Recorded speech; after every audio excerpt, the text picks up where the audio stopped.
Good evening, everyone, and welcome to our lecture this evening. We feel quite privileged to have with us Dr. Eboo Patel, coming to us from Chicago. Dr. Patel is the founder and president of the Interfaith Youth Corps, a nonprofit organization working to make interfaith cooperation a social norm in America. He's a respected leader on national issues of religious diversity, civic engagement, and the intersection of racial equity and interfaith cooperation.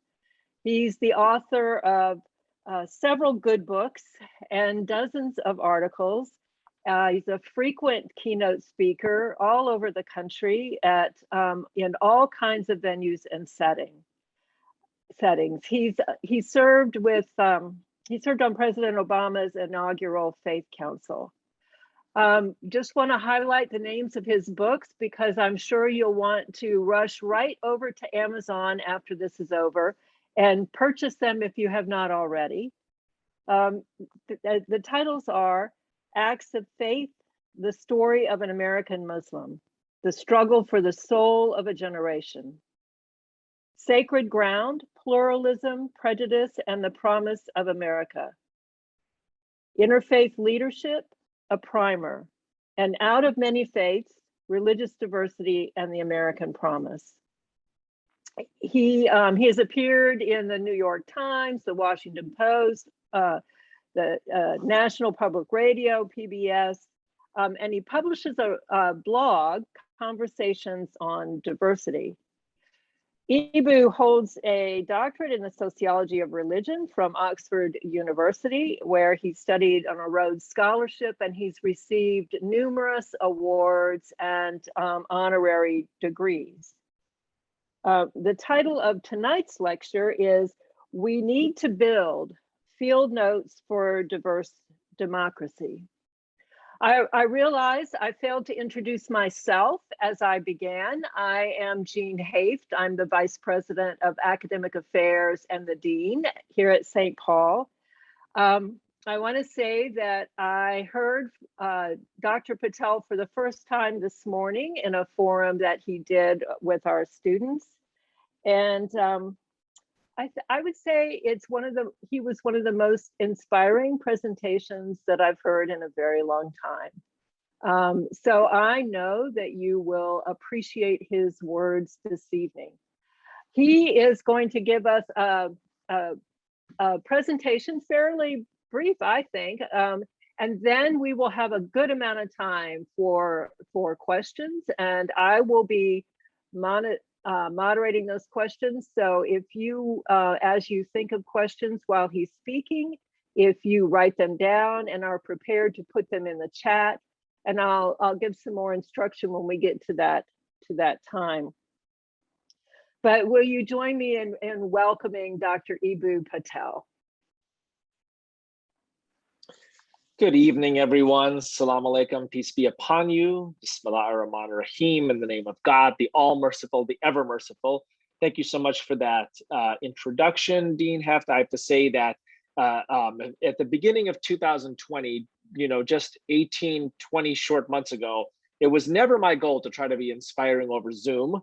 But part of how the world has changed is if you can't be inspiring over Zoom, then your public speaking days are over. So it is, I don't know if I've achieved that yet, but it is certainly something that I've attempted to do. So let's see if my goal tonight is to interest you and to enrich you and hopefully not to bore you. That's the big goal. And in the interest of that, let's begin with the participatory question. So I don't know if the chat is open to folks, but whether you write it in the chat or you just write it down on a slip of paper, I just want you to take a wild guess. What percentage of Americans tell quantitative researchers in surveys that faith is very important in their lives? Right? So you can imagine the choices: very important, somewhat important, not at all, not very important. What percentage of Americans tell survey researchers that faith is very important in their lives? Take a wild guess. Wow, we're ranging from 18% to 80%. Boy, that is talk about an interesting discussion for all of you within the theological school itself. What different experiences have you all had that would suggest that range is so that would lead to a range so broad from 18% to 80%? All right, survey says, let's go to the first slide here. Here are your numbers. So it's a little bit of a trick question, right? Because I'm showing it to you broken down by race and educational attainment and income distribution, but you'll quickly see why. Because in some ways, an average of everybody is kind of meaningless because of just how wide the difference is. 75% of Black folks say that faith is very important in their lives, compared to 49% of white people. Almost 2/3 of Latinos say that faith is very important. That is significantly higher than Asian Americans, let's say. But it's hugely interesting to consider the people in our society who say faith is very important in their lives, right? So if you are working in a medical setting, if you're working in an educational setting, if you're working in a social services setting, if you're working in a small business, if you're working in any environment in which faith might impact what somebody does. Interesting to just think, these are the Americans who say that faith is very important in their lives, right? Now, you can never make assumptions about any individual, but there are general patterns across groups. It's super interesting that the more formal education somebody has, the less likely they are to say faith is very important in their lives. It's very interesting that the wealthier somebody is by income, the less likely they are to say that faith is very important in their lives. Again, if you work in social services, right, and many of the people who seek social services are people with less education and lower incomes, it is more likely that those people will say faith is very important in their lives. Just consider, how might that affect the way that you provide those services? How might it affect what you say to people? How might it affect what inspires them or what brings them down? Okay. Next question. What percentage of college students say that they have spent a significant amount of time studying religion or religious diversity? What percentage of college students say that they've spent a significant amount of time studying religion or religious diversity?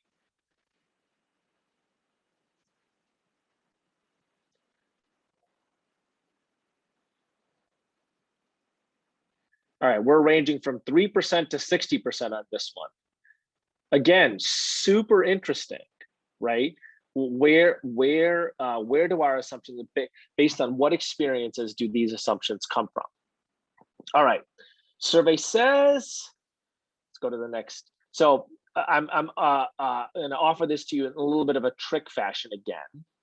So those blue bars show the percentage of college students who say they spend a significant amount of time studying other dimensions of identity. Almost 3/4 of college students say that they've dedicated time learning about racial identity, almost the same amount about national identity. There's over 60% of college students say that they've spent time studying people from different political persuasions, people of different sexualities. And now let's look at the orange. So I will say that it's higher than most of you guessed, right? Some of you were guessing in the single digits here, but it's really interesting to note that religious identity is all under 50%, right? So I want you to compare that just in your mind maybe we can flip back up for a second to the previous chart. Just think about the percentage of Americans who say that faith is very important in their lives. 75% of African Americans, 59% of Latinos, 58% of people making less than $30,000 a year, 58% of people with less than a high school education. And now let's go back to the current chart. Thank you so much for the flipping back and forth here. Our tech person is excellent. Why are we spending comparatively less time focused on something that a significant number of Americans, particularly racial minorities, say is very important in their lives? Interesting to consider, right? So let's think about some of the important trends in American society with respect to religious diversity. Go to the next slide. So there are about 3.8 million Muslims living in the United States right now. In 30 years, that number is projected to double, at least double. There are 660,000 Hindus living in the United States about now. In 30 years, that is expected to grow 50% to nearly a million. About 4.1 million American Buddhists living in the United States. And that number is expected to grow 25% to 5.4 million. So here's one reason for this. Can anybody guess? We're going to do the participation thing again. It's been so much fun. What is the median age of white Protestants? What's the median age of white Protestants?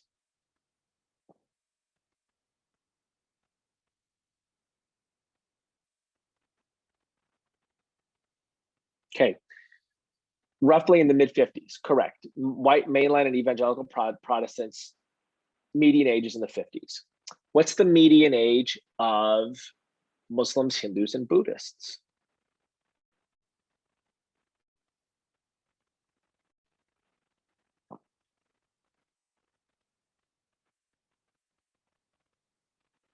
The answer is in their 30s. There's some difference, but generally speaking, the median age, Hindus, Muslims, and Buddhists are in their 30s. So those numbers don't represent necessarily immigration patterns. Those numbers represent reproduction patterns, right? That's second, third generation, fourth generation Muslims, Hindus, and Buddhists that are coming, right? It's just interesting to think about this. Now, you might actually have some lived experience that suggests this. I'll never forget. I used to go around speaking to audiences, saying, what there are a similar number of Muslims in the country as there are ELCA Lutherans. How many people know an ELCA Lutheran, and how many people know a Muslim? And in the first set of audience I spoke to, almost everybody's hand went up when I said, do you know an ELCA Lutheran?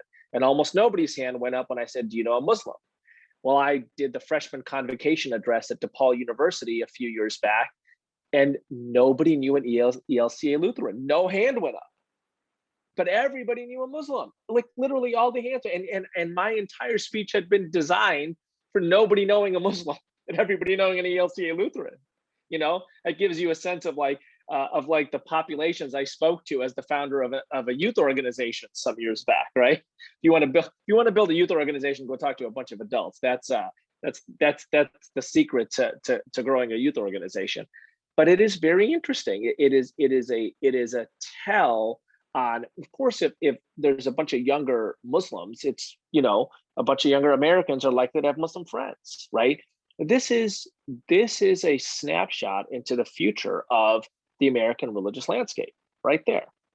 So let's go to the next image. This is Norman Rockwell's famous Freedom of Conscience from the early 1940s. It's a beautiful, beautiful picture. There are societies that are a lot worse than this. I'll tell you that right now, right? It's a beautiful picture of relative diversity of people in prayer. I wish they had more relationship with each other, but you can see, there's a woman with the rosary. There is what appears to be an African-American or South Asian or Middle Eastern Muslim man in the front there with a Muslim style hat. That's Norman Rockwell's, I think, positive image of American religious diversity and American religious freedom, early 1940s. But that is not a good image for what American religious diversity actually looks like now or will in the future. It actually is going to look a lot more like this. Next image. That's the American religious landscape that is in existence now, right? And not just in New York City and LA and Chicago and Minneapolis. There are hundreds of cities across the country that regularly settle refugees. Lincoln, Nebraska, St. Paul, Minnesota, Richmond, Virginia, right? I imagine maybe where you sit in Kansas and Oklahoma is a place that resettles refugees. And what that means is that you are very well aware of the growing religious diversity of America from your local environment. I often, when I used to actually go places to speak, I would speak to college administrators, and I would speak to, hospital CEOs and whatever else, the kind of good and the great of the town. And I'm like, listen, if you want to know what your town is going to be in 20 years, don't go to the Rotary Club meeting. Go to the kindergarten. Those kids in the kindergarten, that's what your town's going to be in 10, 15, 20 years. And ask yourself the question, is your town prepared to positively engage their talents, right? Is your town designed for the next generation of diversity to express themselves, right? So the rest of my talk is really focused on, what is religious diversity gonna mean for a number of areas of American life? And I know many of you are looking to be ordained, and that means that some of you will end up in pulpits, and this will impact your life as a minister. And others of you will end up in a different kind of pulpit. You'll be in a hospital, you will be in business, you will be in diplomacy, you'll be in social services. And so the rest of my talk is designed to kind of give you a window into how religious diversity impacts your area of life and work. So let's go to the next slide. So religious diversity in healthcare. So here's an interesting question. If we go to the next slide and just the title of this. So in the last, 10 or 12 months, there's probably been no issue in American life more important since January of 2021 than vaccination, right? It's at least in the top 5, okay? And as you can imagine, quantitative surveyors are constantly kind of segmenting the American population. They're asking the question, how do Northerners feel about vaccination? How do Southerners feel? How do Black folks feel? How do white folks feel? How does people who are 65 and older feel? How do people who are 35 and younger feel, right? So part of what I want you to do, what I want to show you here is I want to include a segmentation which involves religious groups. So we could show these various segments all at once. So these are the people who were either hesitant or refusing to take the vaccine in a survey that my organization conducted with PRRI early 2021. So the number one group hesitant or refuser about the vaccine were Latino Protestants.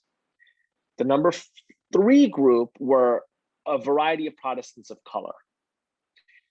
The number 4 group was white evangelical Protestants, and on down the line. So if you don't ask the question about religion, and by the way, most surveys did not. One of the reasons IFYC and PRRI started doing this research, it is hugely expensive,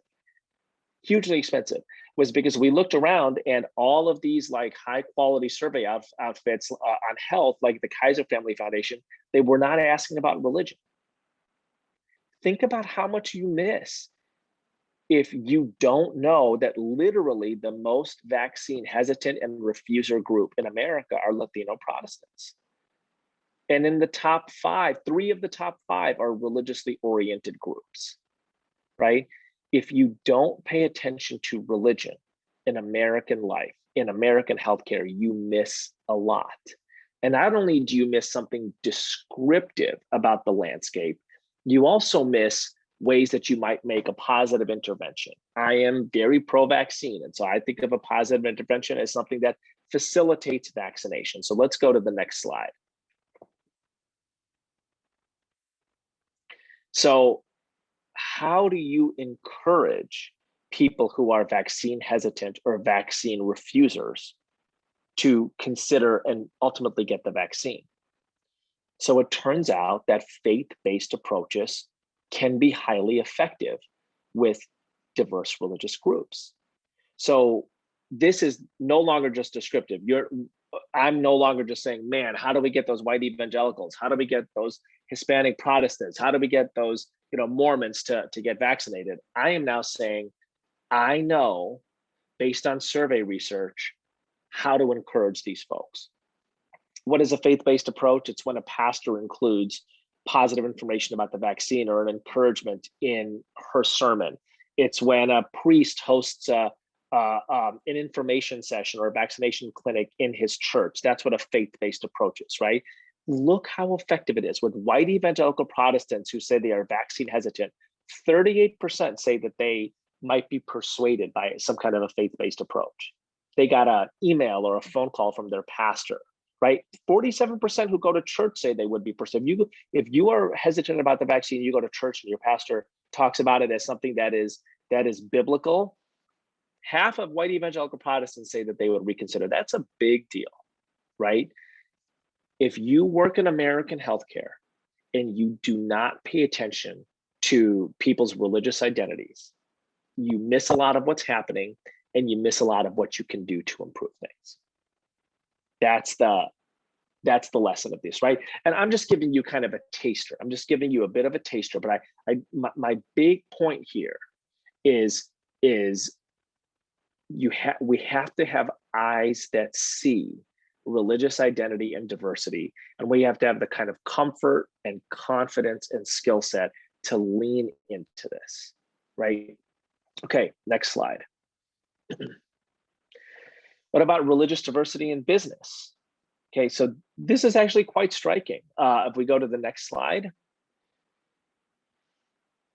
According to a PRI survey, the sector of American life where people are most likely to encounter somebody from a different religion, it's not work, it's not school, it's not college, it's not athletics, it's corporate America. It's at work. That's kind of inspiring, right? You're working retail, or you're working in a sandwich shop, or you're working wherever, and you are working alongside, or you're serving customers who are from different religions. And because of the nature of business, you got to figure out how to get along. So it's simply interesting to know that American business is a space that facilitates generally positive encounters between people from different religions.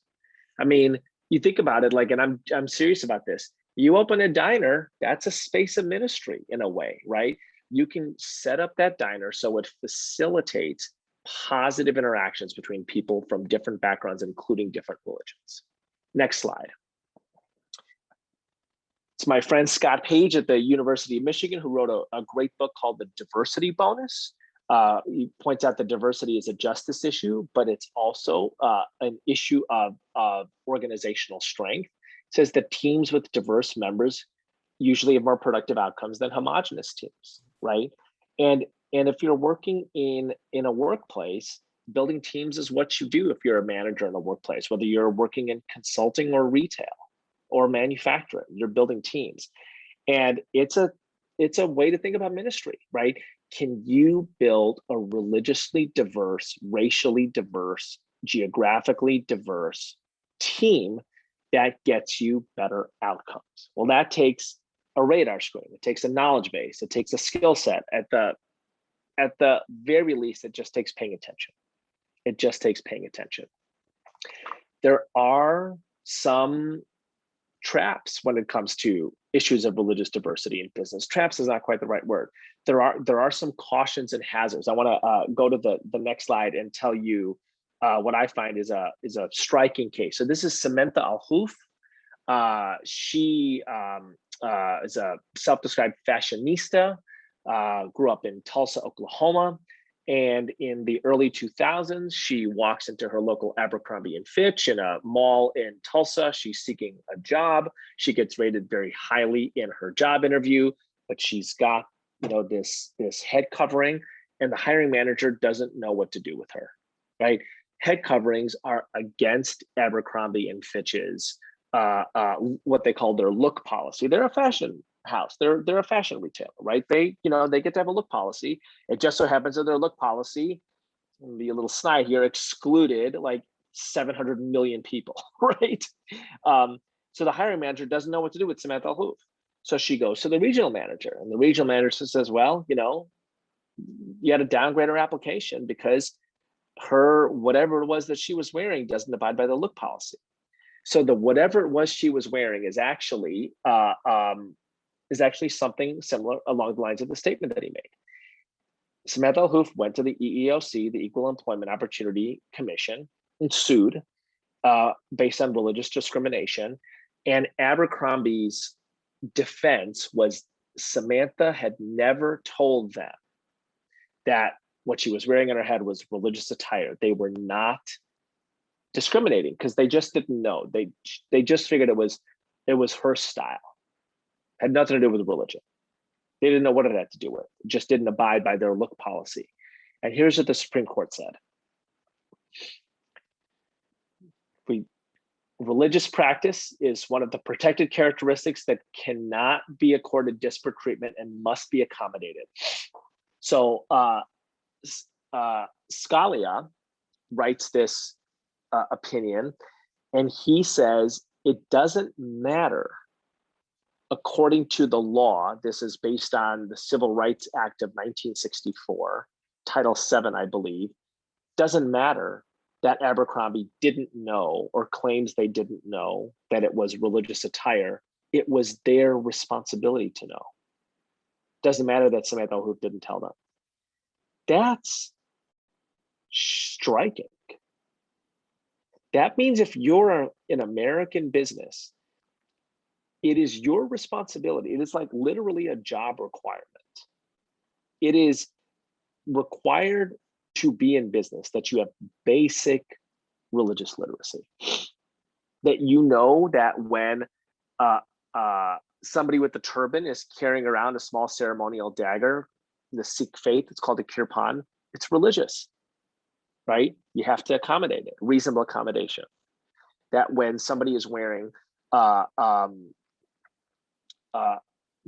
head covering like this, it's probably religious, and you have to accommodate it, right? I mean, just think about like how far-reaching this is. And this is something like an 8-0 decision. Everybody agrees. I think Neil Gorsuch writes a concurring opinion. He disagrees with the reasoning, but he agrees with the judgment. But it's pretty striking. If you are in business, you got to have some religious literacy, some interfaith literacy, right? Next slide. So one of the things I definitely do not want to suggest is that engaging with religious identity and diversity issues is just kind of playing defense, right? You're only doing it so that you don't get sued. There's actually all kinds of fascinating issues about religion and law. I think like the most interesting cases that come before the Supreme Court are cases around religion, right? Who can you exclude from your business based on your religion? Based on your religion, do you have to offer certain kinds of insurances, or are you exempt from them? Think about the conversation we're having in the country right now about vaccines. You can't say that I'm over 65, I don't want to get a vaccine, or I'm under 35 and I don't want to get a vaccine. You can't say that I'm Black or Latino, I don't want to get a vaccine. You can't say I'm from Minnesota or Florida, I don't want to get a vaccine. But you will be considered if you say, I am Muslim or Catholic or evangelical, and it based on my religion, I don't want to get a vaccine. The point that I'm making is that religion plays a central role in American law. There's no such thing as age or race or geography exemptions for vaccines, or for that matter for conscientious objector status. But there are religious exemptions. I just finished Ken Burns' epic documentary on Muhammad Ali, right? Why does Muhammad Ali win at the Supreme Court when he refuses to go to the Vietnam War? Why is he granted conscientious objector status? Not because he's Black, not because he's from Louisville, not because he's a boxer, because he's Muslim. And the Supreme Court agrees with it.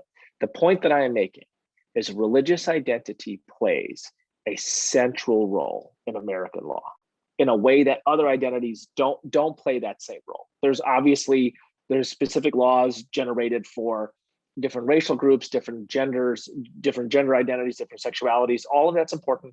None of them have the First Amendment. By the way, I'm not making my own value judgment here. I'm just stating a fact. I'm just stating a fact that American law puts particular emphasis on religious identity. And at the very least, being fluent in these matters is very helpful for one's work. But that, in a way, is me wrapping up and saying, we're not doing this just so we don't get sued, right? We're doing this because if you work in business, or you work in healthcare, or you work in the pulpit, or you work in social services, you can positively lean in to issues of religious diversity. You can make the world better from where you're at, because the religious diversity will affect your sector. And if you know something about it, if you're an interfaith leader, you can make a positive difference. So here's the story of Martha Moore at Nike. In some ways, it's the opposite of the story of Samantha Alhoof at Abercrombie and Fitch. So Martha Moore is on the beach one day, and she notices that everybody's having fun in the sand and in the water, and there's a whole set of women who aren't going in the water. Martha Moore thinks to herself, I wonder why that is. And she notices that many of them have headscarves on, and they're kind of modestly attired, and bathing suits are typically not, modest attire, let us say. And it occurs to her, wow, there are a lot of women who, based on their religious standards, don't want to wear Western style bathing suits. I wonder what it would look like to design for them.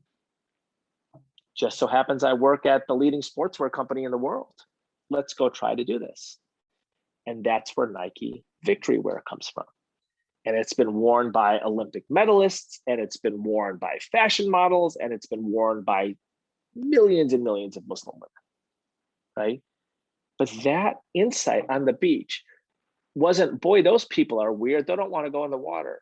Boy, those people, how weird are they? They don't want to put on a bikini, right? It was, wow, those people roll differently.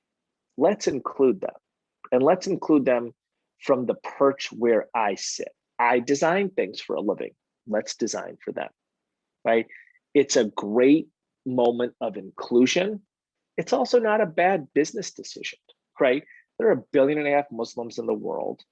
Roughly half of them are women, 750 million. Let's say half of those have a sense of an interpretation of Islam, which would make it a challenge for them to wear Western style bathing suits.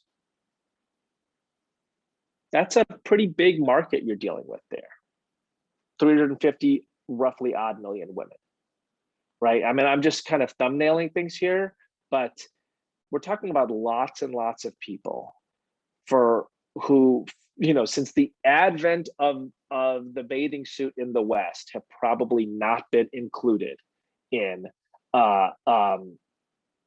being able to swim and enjoy the beach. And now they are. Finally, go to the next slide.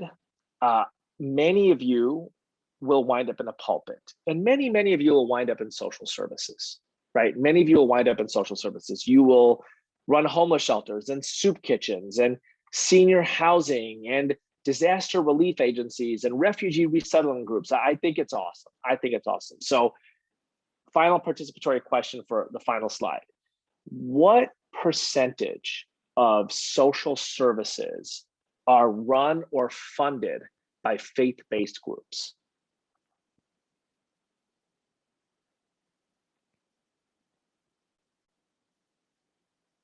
What percentage of social, so let me just be clear about what I'm talking about, right? I'm seeing really high numbers. So a public school is a social service. That's not run by a faith-based group. That's run by the government, right? So we're talking about the social services that are not funded or run principally by the government. If you think about health, education, addiction programs, disaster relief that's not run by the government, what percentage of those endeavors are funded or operated by faith-based groups? All right, survey says, I'm going to give this to you in 6 different cities. So in San Francisco, 40% of the non-government social services, right? Not the public schools, right? The Catholic schools and the Muslim schools and the evangelical schools, 40% run by faith-based groups. In Detroit, it's 46%. In Amarillo, it's 71%.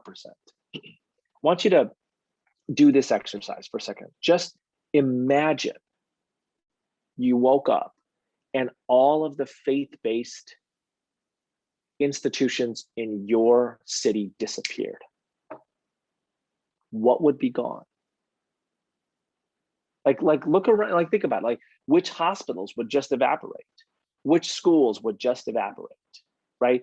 Which drug rehabilitation programs just gone? Which homeless shelters just don't exist anymore?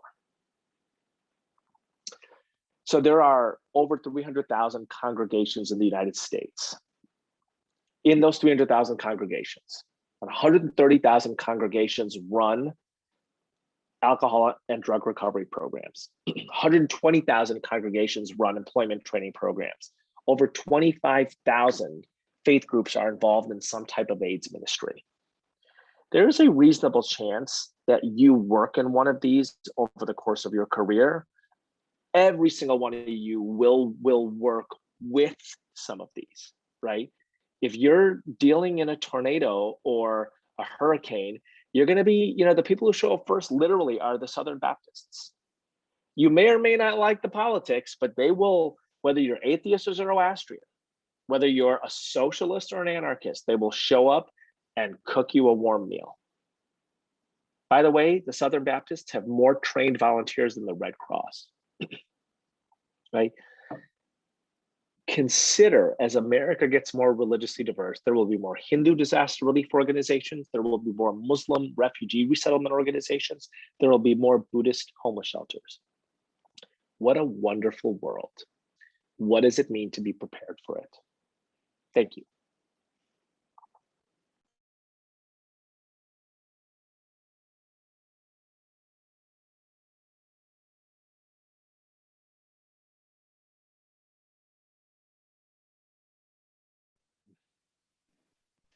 Thank you, Eboo. Thank you very much for that, for some thought-provoking numbers and thinking. And we're going to open it to questions, time for questions and discussion. I am going to watch the chat. So if you would either, you can put your question in the chat, or you can, excuse me, you can put your name in the chat and I'll call on you to say your question, but I will relay the questions to you, to Eboo while he is. So I thought we would begin while you're formulating your question. Dr. Patel, I'm wondering if you would say a few words about most of our students are prepared. They are preparing for all those things you mentioned, but most of our students are preparing to be pastors in local congregations, and most of them will serve in rural places, given our location in the country. And we know that rural places are growing fast in religious diversity, but I'm wondering about what you recommend to those pastors who are leading congregations about the importance of, and if it is important, the steps to not just realizing that people, different kinds of religious people from different religions will be coming to their food pantries, but is it important? And if so, how do they do this? Is it important for them to build relationships with other religious communities or organizations or gatherings? To me, I'm just thinking there's the education and the acceptance of the diversity that you run into in these other places. But how important is it for Christian clergy and congregations to build relationships with other kinds of religious organizations? So that's a leading question, and I'm happy to be led to the right destination. So I mean, I think the example is it's really important, and I mean the answer is it's really important. And I think part of what's interesting about being in a more rural area, right, is you might not have a masjid or a temple that is the kind of parallel to your church, right? Mm-hmm. There might be 6 or 8 Muslims in town, and half of them might be at the doctors at the VA hospital, right? I think part of one of the things that's interesting and challenging is if you come out of theological school with a very useful model of like congregational partnerships, but you don't find a congregation, you're like, well, it's the Muslims in town, like they meet for Friday prayers and that's kind of it.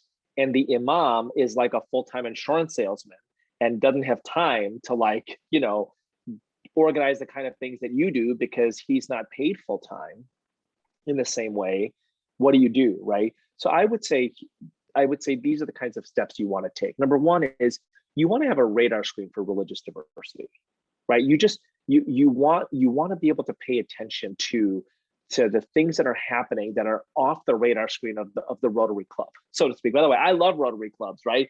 But like the people on the Rotary Club are not the way that the people in the Rotary Club look is not the future of the country, right? And so if the only thing you're doing is going to the Rotary Club and not saying, who's moving in on the edges of town, there's a halal grocery store, that means there are Muslims here buying meat from that grocery store, right?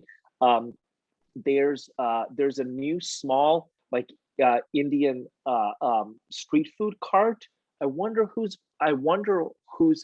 are the first clientele of that, right? You're paying attention to the religious diversity that's growing, and you realize it's probably not going to initially show up as a building, right? And then the second thing I think that you're doing is you're constantly nurturing within your congregation what I would call a theology of interfaith cooperation. What is it from Christianity that causes you to lean in positively to people from other religions, right? So, I mean, I think the kind of quintessential story is the Good Samaritan story. I don't have to tell you all this. You're at a Christian theological school, but who is the Samaritan? The Samaritan was somebody who prayed to God in a different way. The Samaritan was somebody who prayed at a different temple, right? The entirety of the Good Samaritan story is Jesus lifting up the ethics of somebody whom he doctrinally disagreed with. It is a shockingly radical story, especially because Jesus doesn't qualify it. It is told within the context of how do I attain eternal life? Jesus isn't saying, listen, this guy's doctrine is wrong, but some of his ethics, that's worth following, right? The question is, how do I attain eternal life? The answer is go and do likewise. Follow the guy whose ethics are superior and whose theology is wrong. That's a shockingly radical story. That is the building blocks of a Christian theology of interfaith cooperation. By the way, I know Southern Baptists who have a Christian theology of interfaith cooperation. I know people who are Christian Reform who have a theology of interfaith. This is not a politically progressive or politically conservative thing. This is a biblical thing, right? So from my faith I believe it is important to have positive and loving relationships with people from other religions. I'd be constantly nurturing that in as apolitical a way as possible. Just be biblical about it. Just be biblical about it. And then when there's a refugee issue, when a big box store, when Amazon builds a warehouse on the edge of town and lots of people from different religions show up to work in that, you will have built an ethic that can express itself in a particular kind of relationship. Thank you. I'm watching the chat and I'm seeing no questions, but I know many of you who are in this meeting, I know you have questions. So Morgan, I'm hoping Morgan is our tech person who's behind the scenes. And so I'm hoping there's nothing wrong with my chat feature, but would you tell us a little bit about the Interfaith Youth Corps while we're waiting? Sure. So here's how I put it this way in the conversation this morning. There are a handful of major essentially important issues in American life. Civil liberties is one, racial equity is one, women's empowerment is one, and all of those issues have vital civic institutions dedicated to advancing those issues, right? The ACLU on civil liberties, the NAACP and Color of Change, and Be Me on racial equity, et cetera, et cetera. Religious diversity is one of the great issues in American life. And IFYC wants to be one of the vital institutions that is nurturing a positive embracing of religious diversity. And for us, that means we do it in what we call the paradigm of pluralism. You respect diverse religious identities. You nurture positive relationships between people from different backgrounds. You encourage cooperation on common activities towards the common good. And so we do a lot of our work within seminaries and colleges. What you're seeing as part of our work, we're constantly doing presentations, we're writing books, we're doing trainings, we are consultants to administrations, we help them do strategic plans for their college or their interfaith strategic plans for their college or seminary. We also are increasingly involved with healthcare and with corporate America and with bridge building work. So, we want a variety of sectors in American life to engage religious diversity in a positive and proactive way. We are a 50-person shop. We're a $10 million organization, and we have big ambitions. And one of those ambitions is the recognition that in the 20th century, an interfaith organization called the NCCJ helped shift the paradigm in America from America being a Protestant nation or a Christian nation to being a Judeo-Christian nation. They literally invented the word, right? Judeo-Christian nation was invented by the NCCJ in the 1930s. So we think Judeo-Christian nation, that kind of phrase, did good work for 80 years. Better to be a Jew or a Catholic in 1980 than in 1930. But clearly with the growth of Muslims and Hindus and Buddhists, it's time for a new chapter. And we think that chapter is called Interfaith America. Thank you. I believe that Nancy Howell has a question. Yes, how much I'm totally persuaded by the case you're making here. But I have a question, and that is, how do we work with the complex nuances that come in the categories that are in the survey? For example, how people interpret the word faith is a fairly complex question. It can range from really nuns to people who are quite clear about the history and sacred text of their traditions. And not only that, but when someone tells me I'm Catholic, for example, that can be a family history rather than a current religious commitment. So what differences do these nuances make in the way we engage in interfaith relationships? I mean, what a great question and very well put. So Nancy, we might have had this conversation six or 8 hours ago, and I'm going to say the same thing I said then, which is,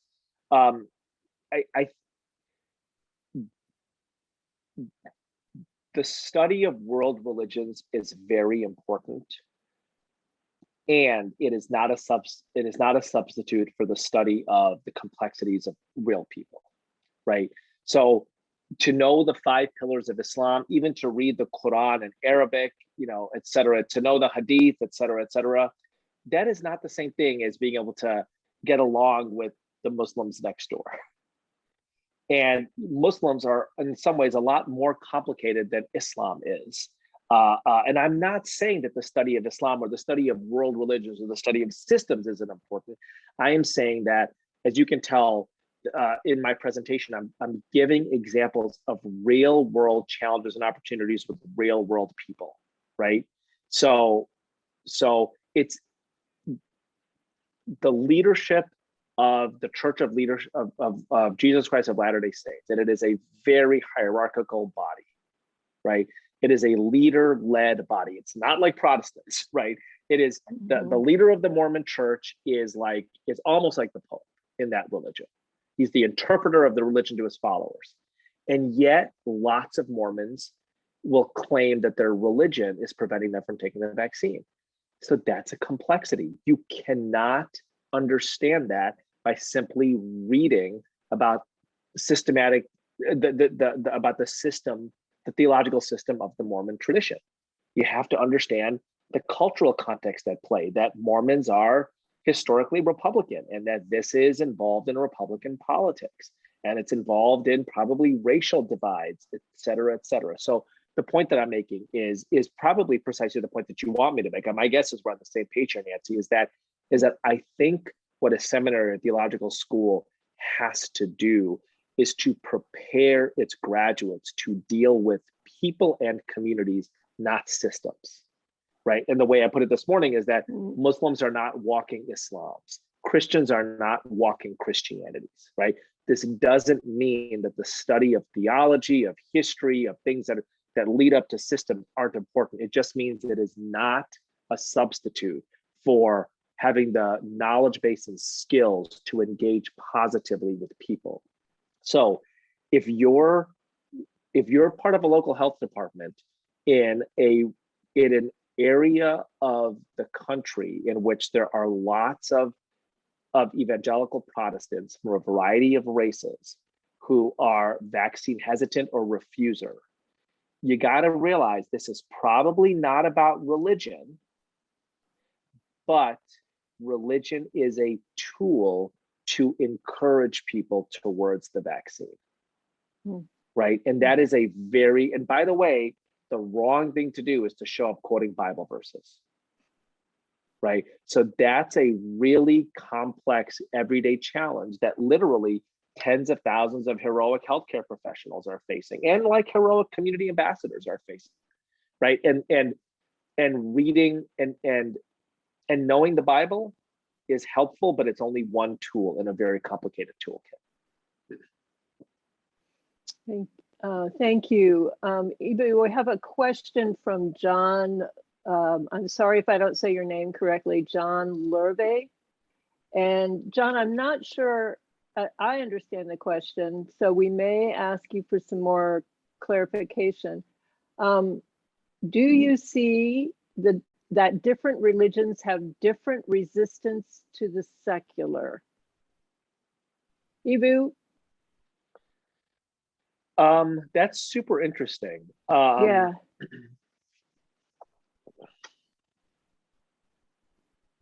I mean, that I need to think about that more. I mean, I will, it depends. It depends what we're talking about, right? Like within theological systems, do different religions have an opposition to this in particular political contexts? Do they have an opposition to the secular? I mean, it's a very interesting question, but it's the kind of thing that it's kind of more of a back and forth. So I'll give you an example, right? In Islam, like monotheism is king, so to speak, right? And the denial of God or the association of of peers with God is the only unforgivable sin. And yet, for much of the 20th century in Turkey, which used to be the seat of the caliphate, right? Istanbul was the seat of the caliphate. They were an avowedly secular country. Ataturk would have his troops remove the fez, the Muslim hat, from the heads of Muslim men with bayonets, right? So, and now, of course, in many Muslim societies, being secular is like literally illegal. But things change over time. But as a theological system, Islam is very focused on monotheism, and at the same time, the Quran says that there's no compulsion in religion.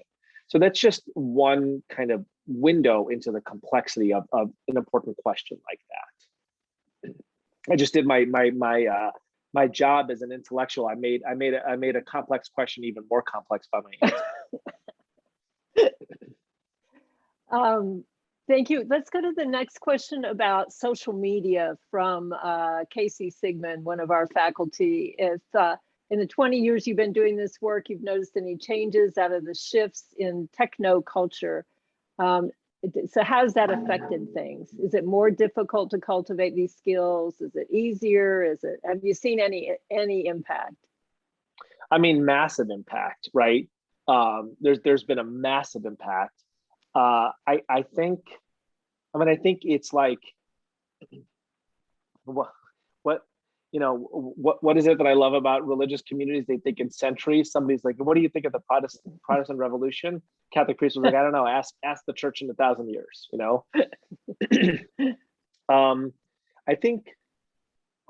I think amongst the most important impacts of the techno revolution is our attention spans are shorter, and the things that seem huge, like take all the attention in the world, last for just moments, right? And what I don't know yet is, nobody thinks a 45-minute lecture is as exciting as a 6-second TikTok. Ask my 14-year-old. And at the same time, there's a part of me that thinks that the 45-minute lecture, that St. Paul's School of Theology will have 45-minute lectures in 100 years, and TikTok, nobody will have ever heard of TikTok in 100 years, right? And so what I wonder, this might be the part of me that's kind of old school, right? I wonder if there are things that religious traditions have developed and that understand sermons, right? That aren't sexy in any given moment, but they last a long time. And there are other things that disappear more quickly. And on the other hand, I'm sure that there were a whole bunch of people who thought in the 16th century, this Protestant Reformation thing, this is gonna, we'll outlast this in 10 years, So you never can tell what sticks around for a long time and what doesn't.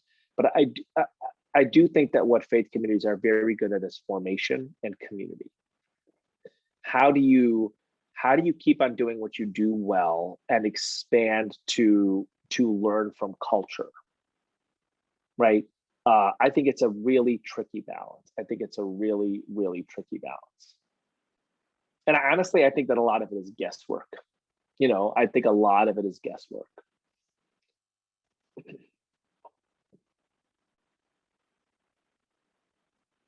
I'm wondering if we could turn to a couple of questions that are related to political issues in our current time. One is a question about the Muslims who are remaining in Afghanistan and how we might help, or what is our role, what should be our role for those folks. I might add my own piece, which is I'm thinking also about those who are being brought to this country, to the US as well. But first, what is our role for those remaining in Afghanistan? I don't know and it's not because I don't care enough. I care a lot. In fact, my own faith community is Ismaili Muslims. There's a lot of Ismailis in Afghanistan. They're not liked by the Taliban. The institutions of my faith community were really invested in a pluralistic society in Afghanistan. We built a cell phone company there. Roshan is what it's called. We built the best hotel in Kabul called the Serena Hotel. Like, we were invested in a pluralistic society, and there's Ismailis are probably suffering greatly, and it makes me very sad. And the older I get, the more I try not to talk about things I don't know anything about. And I honestly don't know anything about Afghanistan. And I will say this. Here's what's very interesting on the issue of Afghan refugees is it is relatively universal politically. It is not controversial, right, for the United States to welcome significant numbers of Muslim refugees from Afghanistan. As far as I can tell, like, Fox News isn't looping this every night, right, et cetera, et cetera. There's like people who are involved in more conservative institutions like the military think that this is an ethical thing. And, the liberals who run, Lutheran refugee resettlement services think it's a good thing. I think that that's positive. I think that that's really positive. I'm constantly looking for areas of common ground in this hyperpolarized moment in American political life. And the welcoming of Afghan refugees appears to right now be a time of common ground. Of course, it's because of the circumstances. And still, I think that it's something to celebrate and to lean into and to learn from. Thank you. So I'm going to move on to the question posed by Dr. Khaled Zandu then. How does the model you're promoting help in bringing reconciliation, peace, and justice among Palestine and Israel, or between the Palestinians and the Israelis? You're going to tell me you don't know anything about that? I don't know. I mean, look, like, I've been to Jerusalem. I have plenty of friends who are Jewish and plenty of friends with Palestinians, and it is the older I get, the less I talk about things I don't know very much. I think I don't know enough about to offer views. I'm pretty clear that some kind of interfaith cooperation is important there. I'm pretty clear that, like, nurturing an ethic of a theology of interfaith cooperation within the different religions that have the different religious communities involved there, I think that that's important.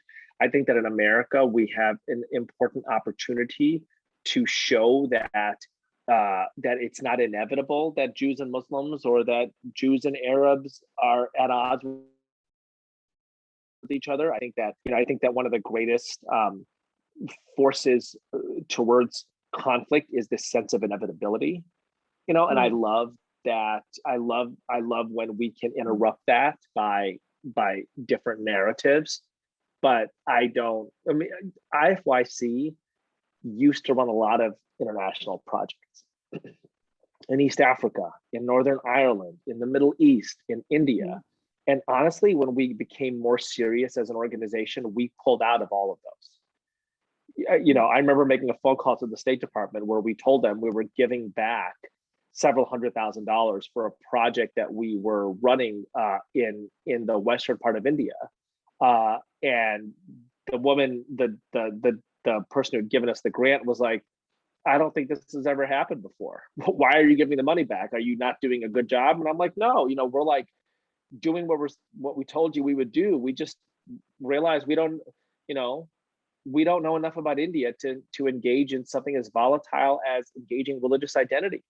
Even though I'm from India, the person running the project is from India. We both spent over the course of our lives many months in India. So, I think interfaith cooperation can play a positive role in many places. But I'm an American. I have a feel for this country. I have a sense of its laws and its constitution. I have a sense of its culture and its people.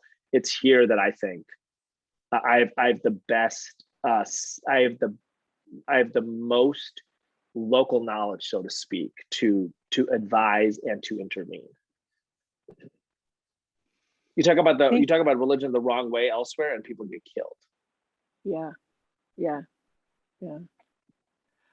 Let's return to some of the other questions. And Jack Gregory asked this question recently. I heard that fewer than 50% of Americans identify with any religious community.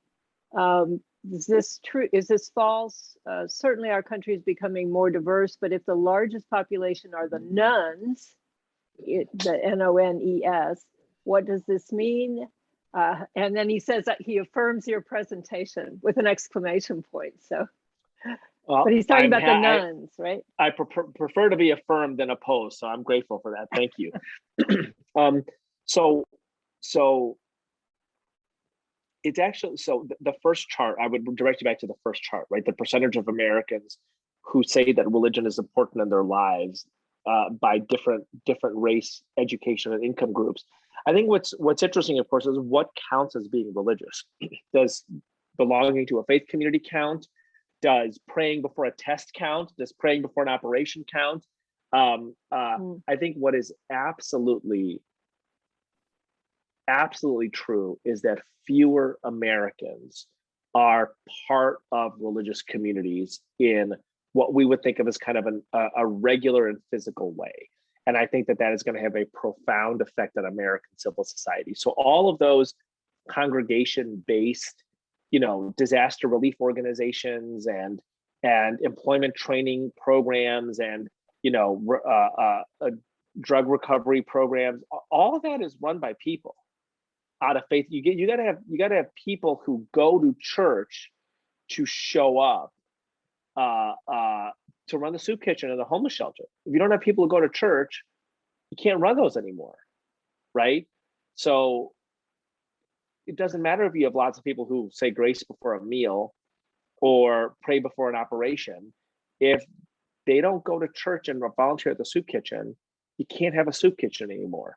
And I am deathly afraid for what the lack of participation in faith communities will mean for American civil society. Oh, thank you. I want to follow up on that, but I'll go back to the list of questions.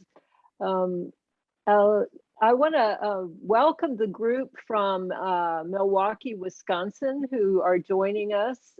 This is a Conversations on Race group. And I think Ellen Rasmussen says, our goals are to increase awareness and understanding of racial diversity and the challenges people face so that transformative communities can be built. We're primarily Christian, but we used to have a broader appeal. What are the keys to reaching across faith communities? Yeah, so my friend Adam Taylor, you might know this at Sojourners, just wrote a great book called The More Perfect Union, and which the beloved community is the subtitle. Excuse me, I gotta cough for a second.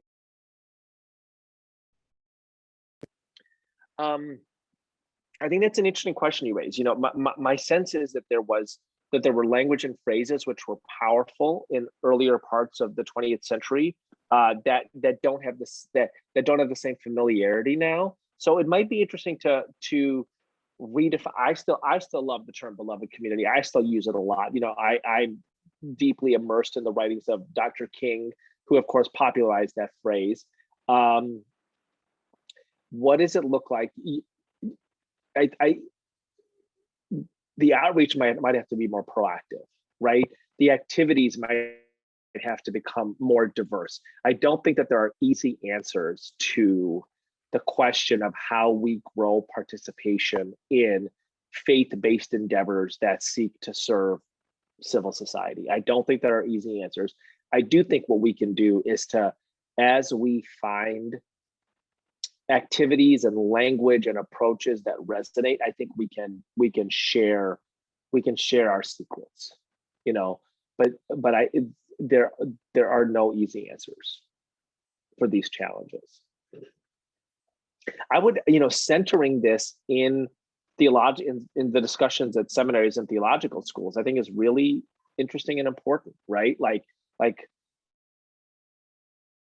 there are a lot of churches that are closing their doors. Like, to just center that. What does it look like to be your first? I mean, I hate to like be super blunt about this, but your first call, is that what y'all call it? A call? Is that right? In the Methodist I church, can't do hear you mean like to a church? Yes. We call, in the Methodist, we call it your first appointment, and in other Okay. denominations, it's a call, right? Yeah. Okay. So your first appointment, there's a reasonable chance it is to a church where the median age is in the mid-60s, where the congregation is under 50 and dwindling, and where you're doing a lot more funerals than weddings. Mm-hmm. So how are you going to grow that place, right? And it's in theology, it's in seminary, in which that question can be discussed in a way that it doesn't feel like the sky is crashing down on you, honestly, right? Because Mm-hmm. when you're out there in that area and like you're kind of alone and your budget is being cut tens of thousands of dollars a year, it's super lonely. But when you're with the set of compatriots at St. Paul School of Theology, you can problem solve together, right? Mm-hmm. So what I would suggest is don't shrink from those challenges, put them front and center, and put the creativity of the group to work on it, right? And Ellen, I thank you for, I mean, you have led us into that by saying, look, you run a group, a beloved community group focused on racial equity that 20, 30, 40 years might have numbered in the hundreds, and now it numbers in the dozens. What's going on, right? So I think seminary or schools of theology are a wonderful place to center the challenge and to creatively problem solve with high and positive energy, because it is a lot harder when you're out there doing it and you feel alone. Thank you for that plug for seminary, Eboo. And I want to, if I may just take a personal point, am I hearing you correctly that you have, it sounds to me like you really support a notion of an institutionalized religious community? Or am I hearing you wrong? I'm a Tocquevillian, yes, right? And I'm also an Ismaili Muslim, and we build institutions. And I run, what I want on my gravestone is, other than, dad, husband, son, all around good guy. I don't care if people list my books. I want them to say he was an institution builder, right? Mm-hmm. He was an institution builder. I think it is a holy and beautiful thing to do. I think that there are challenges. One challenge is,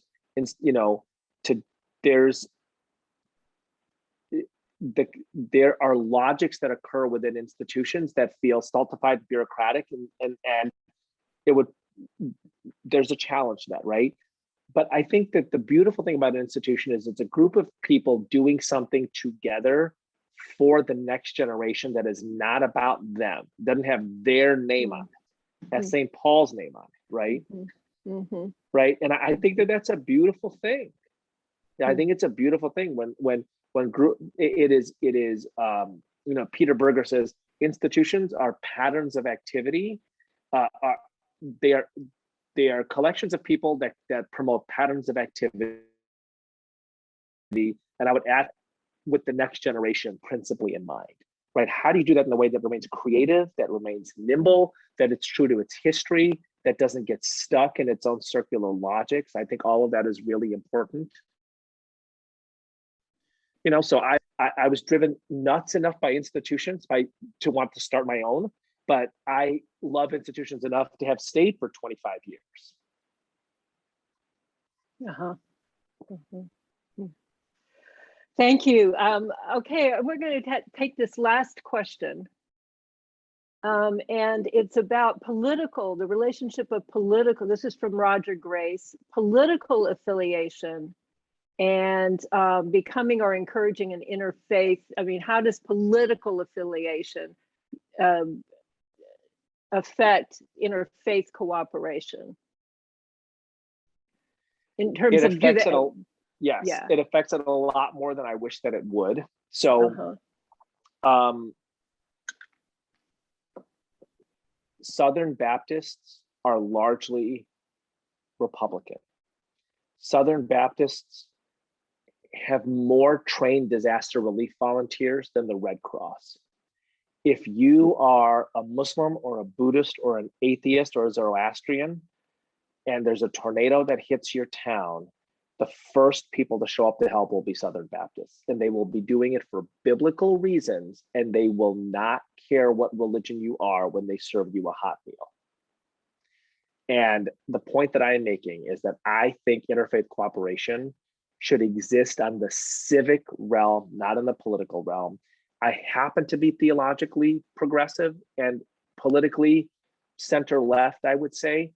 That is not the basis of my work in interfaith cooperation, right?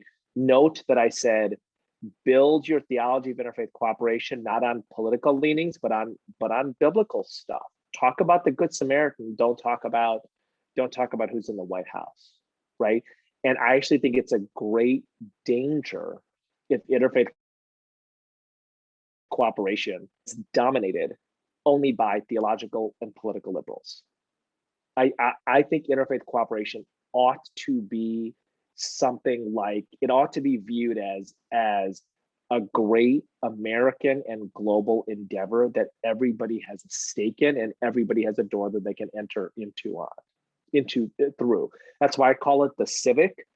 It's, for me, and I'll be geeky here. For me, the definition of the civic is that realm of society that we generally agree on.